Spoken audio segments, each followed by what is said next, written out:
We recorded this episode before the Supreme Court upheld the ban of TikTok and before Donald Trump said that he would save it.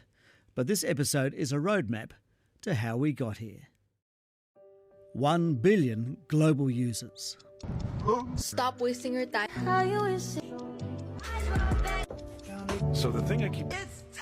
170 million Americans. Yes, TikTok is going the way of the dodo bird. And 1.9 million Kiwis, including a Prime Minister. Happy Christmas, New Zealand. It has been a... But now TikTok's American future is in the hands of the Supreme Court. Will it back a proposed ban, and how would that affect Kiwi creators? If they're going, Yeah. it's not going to be the same. People are going to be less engaged. People are going to go on the app less. And in the end, does it just all come down to Donald Trump? You know, I have a warm spot in my heart for TikTok.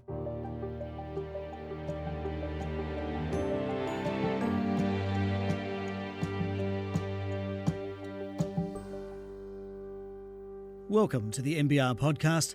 I'm your host, Simon Shepherd.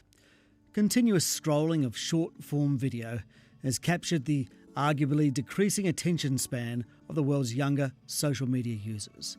Social media's effect on young minds is a topic for another episode, but this one focuses on the TikTok saga. TikTok is owned by a Chinese-based company, ByteDance, which itself is 60% owned by investors outside China, 20% by its founder and Chinese investors, and 20% by employees. It's fought hard to reassure American lawmakers it's not giving American data to China. This was Chief Executive Shou Chew before a fiery Congress. We do not promote or remove content at the request of the Chinese government. But American concerns were not eased, and now we have an impending US ban of the app. So, how did we get here? Well, I know we don't have an hour and a half to chat, so No, let's do the potted history of this, Simon. Finn Hogan is a writer for startup magazine Caffeine and has previously reported extensively on the intersection of politics and social media. So basically, the important dates are around 2017, 2018, TikTok launches into the international market, starts taking off. 2019 is the first time they start getting in hot water in the US. That's when the FTC fines them over inappropriate harvesting of data from minors, which kicks off a little bit of a firestorm because obviously the thing with TikTok, as we've already outlined, that has the connection to a foreign embassy, China, but as soon as you start talking about the data of children, it also kind of gets into that culture war element, which Facebook has been through, Twitter has been through, every other tech company has been through. So TikTok starts to get fire from both sides of the aisle as somebody, please think of the children, and somebody think about our foreign adversaries. Okay. So 2020, India bans TikTok. These bans start picking up steam worldwide. Trump, near the end of his administration, signs an executive order saying it must be banned. Now remember, it's an executive order, doesn't have legislation behind it, so it's not super clear how that's going to be enforced. Biden wins the election, he gets in, he overturns Trump's order. But he does order his people to start investigating, well, how could this look if we were doing it a bit more substantively? Over the following years, a lot more reports start coming out of TikTok, either accessing data inappropriately. Well, that's the key one really is around data, and then there is this nebulous fear that maybe they're putting their thumb on the scale of the algorithm. Oh, okay. Now, What's a thumb on the scale of the algorithm means what? Well, basically, it's why it's never been proven, but it's entirely plausible that China is making sure that the right kind of content from their eyes is being seen by people on TikTok. Okay. So, for example, if you're a TikToker in the US and you're making content that's very critical of the US government and very pro the Chinese government, you could imagine that that content gets elevated. Again, very, very difficult to prove, but something that lawmakers in the US are quite fearful of. Okay, right. So that's the background, and that all leads to what? Well, what that leads to is eventually a bit of legislation gets passed. It's one of those acts that has one of the acronyms that the US particularly love, but it's essentially the Protection Against Foreign Controlled Applications Act, and that We like to call that pafucker, by the way. Oh, we like to call it pafucker. Oh, sorry. To use a technical term. Yeah. And what that does, it doesn't actually name TikTok specifically, but it outlines something that TikTok absolutely fills, right? It says that if you're owned by a list of our foreign adversaries, if you have over a certain number of users, you make over a certain amount of revenue, you must be divested or you are banned in the US. Right. So again, it's not technically naming TikTok, but it's very clearly aimed at TikTok. And as a little shot out the door and a very clever little bit of politics, Biden made sure that it would come in on January 19th. So either he was already in for his second term or Trump had to deal with it. Well, Trump has to deal with it, and we'll talk about that soon. So ByteDance, which owns TikTok, has to either sell it off or it's just going to go dark, basically. So TikTok is big in America?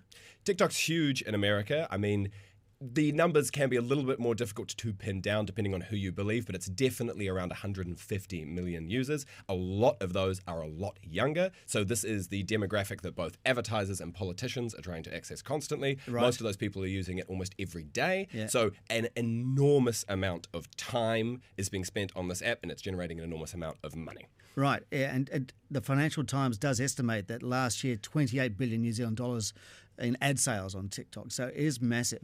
Politically, though, we've seen it used here. Obviously, our Prime Minister likes to use TikTok. Mm-hmm. And you were in the States during the election. Yes. Did you sort of sense that TikTok was an influence there? Well, I'm 34, so in TikTok terms, I'm one of the ancestors. I'm essentially a shambling corpse at this point. Simon. You're not in the demographic. What right? I would say on that is what's important around TikTok isn't how much it influenced the election. It's how much Trump thinks it influenced the election. Oh, okay. And Trump genuinely believes that this is one of the key elements to his victory. He talks about it a lot in speeches. He has 15 million followers on there. So the actual facts of the matter are relatively difficult to prove. How do you draw a causal link between someone having a lot of following on TikTok and actually winning the election? But what we can say for sure is Trump sure thinks that, and that is going to have an influence. He's the guy that's going to be in the Oval Office. So the main reason that lawmakers in the US say that TikTok shouldn't be allowed to be there is because of a perceived threat to national security. So this is about Americans' data. Well, this is what's really interesting. I think national security to US lawmaking is like garlic to cooking. You just whack it in wherever you can and everyone gets happy. Every time you want to do anything in US lawmaking, you basically say, this is a threat to national security, and it makes things a lot easier for you to pass. Because when you really drill down on what they're saying about TikTok, it is in some ways a difficult argument to make because they're saying, okay, well, if the data being harvested by this company could end up with a Chinese-controlled company, isn't that a threat to national security? But then you could start saying, as has come up in the Supreme Court, well, hang on, lots of companies are owned by China. Well, what about Temu? What about all of the users? And all that data. And all of that data. Yeah. So you can start drawing these lines of saying, well, hang on, data harvesting happens all across the board on basically any kind of app. So why this one? Why this one specifically? Yeah. And then we start getting into that conversation around the algorithmic weighting, right? Yep. Why would we allow a foreign adversary to have this direct link to the minds, again, of our children, of our young people? Yeah. And you can imagine that being an emotively powerful argument, but again, it's a difficult thing to prove, right? The Supreme Court hearing lasted 2 hours. Here's a flavour of the arguments, first by TikTok's lawyer, Noel Francisco. And you don't shut down a speech platform because you're worried about speech being dangerous. That is the whole point of the First Amendment, that we engage ideas with ideas and we let the truth come out. And here's US Solicitor General Elizabeth Prelogar. It's not a data privacy interest, it's a national security interest. There's a distinct sovereign harm to the United States if our foreign adversary can collect this massive data set about 170 million Americans. This is supposed to come into effect on January 19, as you said. This last-ditch effort at the Supreme Court by TikTok and TikTok creators as well. They want to either stop it or postpone the law. So from what you've been seeing, did the judges listening to that sort of indicate which way they might go? If I had to call it right now, I think they will uphold the ban because some of the questions around there, particularly from Justice Alito, seemed to steer towards the idea that, well, even if we do uphold this ban, this can be dealt with politically down the line. This doesn't have to be a permanent thing. Right. Perhaps we uphold this and we allow Trump to come in, and then if he wants to pass some more legislation to overturn it, he can. But again, I think if you look at the long arc of American lawmaking, while free speech and national security are kind of the two core values that will always be upheld, if it comes down to the two of them, national security trumps free speech concerns. Okay. So I think they're going to go and uphold the law. Right. But now let's go back to the Trump factor, as it were. I mean, originally he wanted to, as you say, ban the app, but now he believes it's helped him get to where he is. If the justices do uphold the ban, doesn't Trump still have the last say? He does. I mean, it's relatively untested waters. It's not that it's never happened before, but it's pretty seldom happens where the Supreme Court will make a ruling and then the president does at the end. This also came up in the arguments of the Supreme Court. The president does have final say on enforcing this. He can go to the Department of Justice and say, I would like you to not enforce this. And remember, what will actually happen here in terms of this ban is that Apple and Google, owners of the platforms that sell the app itself, will be demanded to take it down. And if they sell TikTok after the date, they'll get a fine of about $5,000 per download. So which could scale up to billions, hundreds of billions of dollars. Yeah. So that's the incentive against doing it, right?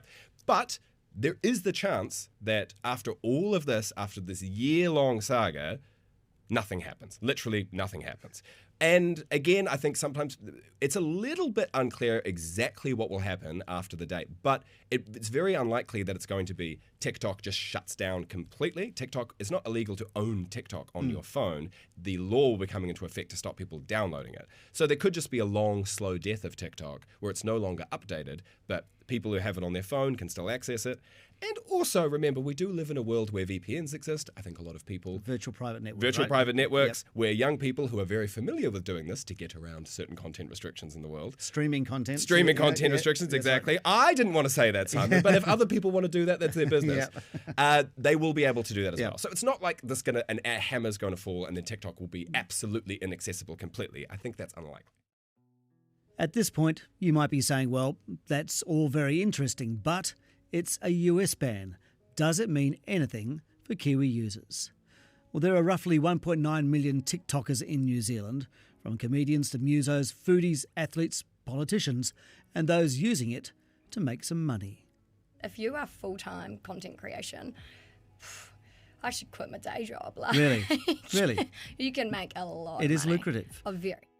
Lawyer Tabitha Lork, whose handle is @FatTab, does a series called Day in My Life. Hello and happy Mum's Day. This is actually a throwback to the other week when it was Tony's birthday, but we had About 2 or 3 times a week, I will just take little snippets of my life throughout the day, getting ready in the morning, it's chaos, sitting at my desk, eating all the food I eat, and I just little 2-3 second snippets. And then at the end of the day, about 8:30, I put it all together on the TikTok app. So there's it's quite user friendly to use, and you just add them all, and then I do some editing and I cut the videos down a little bit, and then I do a voiceover. Hello, and we are back for 2025. First day back in the office. Short snippets of life as a lawyer and food reviews have also turned into a side hustle. Got back to Auckland Friday afternoon and I went into the office and oh my God, my desk was chaos. I had so many PR packs, so let's unbox them. From what I see on your feed, you get lots of what you call PR packs. It's basically product launches by companies, is that right? And they're looking for a bit of profile. Yeah. Okay. Are they just happy with the profile from your account, or are you getting paid to do that? I don't get paid for PR packs. If I did, you'd be able to tell. Like, I think the guidelines in New Zealand on advertising are a little bit, that they could be better. So if I'm being paid for something, I'll say ad, like hashtag ad. If I'm not being paid for something, I'll say hashtag ad/gifted. Right. That's just the thing I kind of do on my own. So is that your disclosure? Yeah, it's my disclosure. So, but yeah, PR packs are an interesting one because I have no idea where some of these companies get my address from. It just turns up. It's like Christmas, like 2-3 times a week. 2-3 times a week? Maybe more. And it all just turns up on your workbench? Yeah. I think a lot comes through a PR agency. So I guess a PR agency would have a list of clients, and a brand will go to them because I guess they've got all the info. And a brand will pay them to target you guys. Yeah, to send out a launch. Yeah. And yeah, I'd say maybe 60% of the time, someone will reach out and be like, hey, are you happy if we send you this? Like, no obligations, just would love for you to try our product or love for you to try our client's product. Yeah, but they want you to mention it, obviously, on your TikTok feed. Yeah, that's it. That's the deal, right? It's like, and I mean, you don't have to. There's no obligation. But if I want things to keep coming to my desk, it's symbiotic. Let's call that a symbiotic relationship. Yeah. Okay, all right. So you're happy on the app? How long have you been there? TikTok probably 2 years. Yep. Getting confused with this new year. Yeah, two and a half probably. Right. Yeah. Lots of debate about the future of TikTok at the moment, as you see in the States, as to whether it will or won't be banned and whether Trump will or not implement that ban if it comes to pass. But if something like that did happen, what do you think the chilling effect would be if there was a ban on TikTok in America, in New Zealand? I think it'd be a real shame for the platform. The American creators, they're some of the key people. They are where it all started, all the relatable content, the chaotic content kind of came from. I feel like the trends come from America. So if TikTok was banned in America, all those American content creators, they'd have to go elsewhere, probably to Instagram Reels or someone else. So I just think having that huge chunk of users, I mean, I don't know the numbers, but there must be 170 million Americans on TikTok. Well, yeah, okay. If they're going, it's not going to be the same. People are going to be less engaged. People are going to go on the app less. So they will have, even if TikTok's still freely available here, you think it would have a flow-on effect? Well, yeah, and you'd go somewhere else. You'd still want to see those creators. So the less time you're spending on TikTok, the more time you're spending elsewhere. You just... So is it a bad thing, though? I mean, or is it just part of the evolution of social media? Yeah, I guess so. I mean, I thought I'd never go on TikTok when it came around. I was like, right. Not for me. I'm way too old for that. If TikTok went away, would you be upset if it went dark? Oh, I mean, I'd be sad to lose that scroll time from a user perspective. I think from a creator in New Zealand perspective, I would be okay because my brand's not... I mean, I've got a brand on TikTok, but I now share my TikTok content onto my Instagram. So, and it actually does better on Instagram for the most part. TikTok's a bit random, like random things go absolutely viral, and you don't get that on Instagram. Okay. But for like my everyday standard across the board, I think I'd be okay. I mean, thank God for TikTok. It's changed the game, but I think personally I'd be okay. Some people wouldn't. Some younger people do not use Instagram. Right. Too old. Yeah, like my little sister, she'll be 16 soon. Instagram's not really her thing. They use Snapchat, TikTok. Like it would, I think, but then people would just adapt. Yeah. People would just have to. You just have to. Tabitha Lork is part of the TikTok economy. But as the app is a private company, it's hard to get a read on how big that economy is. There are no ad sales or revenue figures released. In global terms, while the app is not the biggest, independent tech commentator Alan Robbins argues it has the most influence. TikTok is the platform right now. Whether or not you are on TikTok, you are going to be seeing videos that filter through from TikTok. TikTok creates the trends that permeate throughout other social media. The music industry has kind of reoriented itself around TikTok, trying to make hits that go viral. And a lot of other social media platforms have tried to make themselves more like TikTok. So even if it doesn't have the most users in absolute terms, I'd say TikTok is right now the most influential social media platform in the world. Okay. It's hard to understand the significance to business in New Zealand with TikTok because no advertising spend is released. But does it play much of a role in the New Zealand social media landscape? In the New Zealand social media landscape, definitely. I mean, there are a little under 2 million users in New Zealand, according to TikTok stats. Now, I don't know how many of those are frequent users, how many of them downloaded it once and then never used it again past the first time, but there are certainly a significant number of people on TikTok in New Zealand. There are businesses that do a lot of advertising and social media personalities who get a lot of attention and traffic via TikTok. There are New Zealand influencers with a global reach and audience who found that audience on TikTok.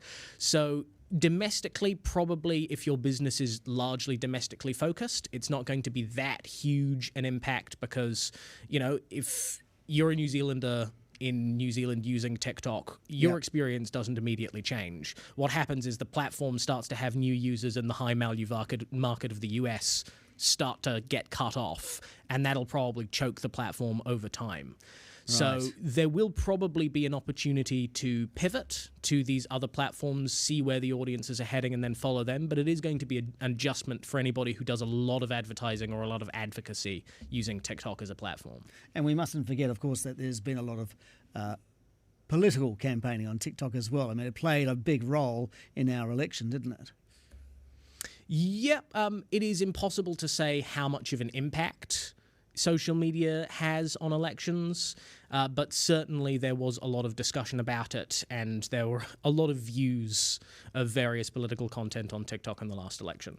I just wonder if we could talk then about the broader social media landscape. So this debate over TikTok and whether it's going to be around or not also happens at the same time that Meta's Mark Zuckerberg has decided to end all third-party fact-checking contracts for Facebook.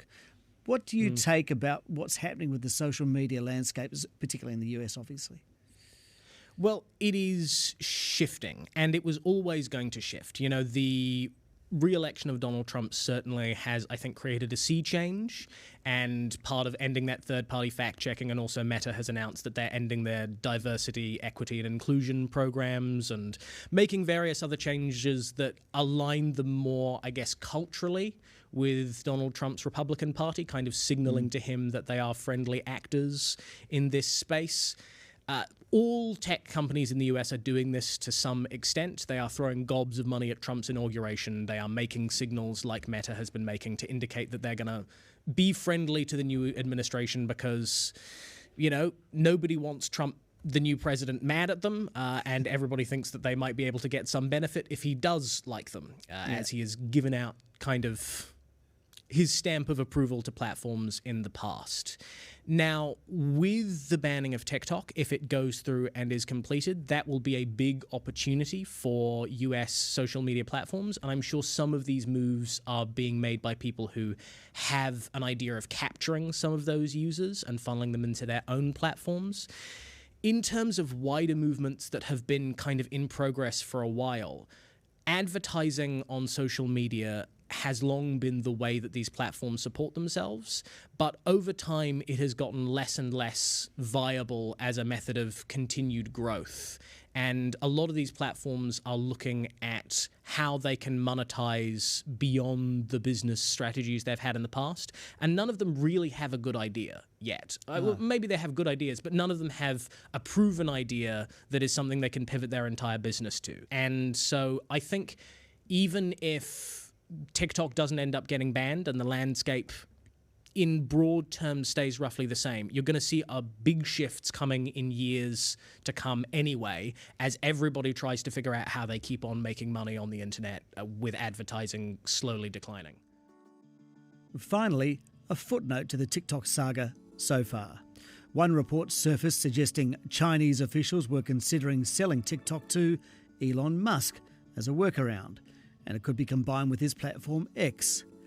TikTok's response was it didn't comment on pure fiction. And that wraps up this episode of the NBR podcast. Thanks to content producer Jake Latham.